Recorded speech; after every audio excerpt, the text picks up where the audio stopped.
Hi there guys. By the way, happy birthday nga pala kay ate. Ate, happy birthday to you. Alam mo, bala ko sana itong sinasakyan ko to yung iririgalo ko sa iyo. Kaya lang nung kontakin ko yung cargo company, nag-refuse silang ipadala to sa ata. Ayaw isilit sa kahon. Masyado raw malaki. Sabi ko, maghanap kayo sa akin ng kahon na para maisakay ito. Ala, daw silang kahon ganyan. Kaya sorry na lang siguro sa next time na lang. Yun lang kakasya doon sa ganong kalaking kahon yung ibibili ko sa yung car. Baka toy cars na lang ang mangyari niyan. Sayang yung lahat yan. I know you are happy celebrating ate's birthday.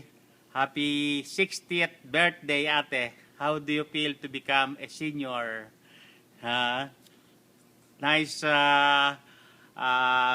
membership to the senior community.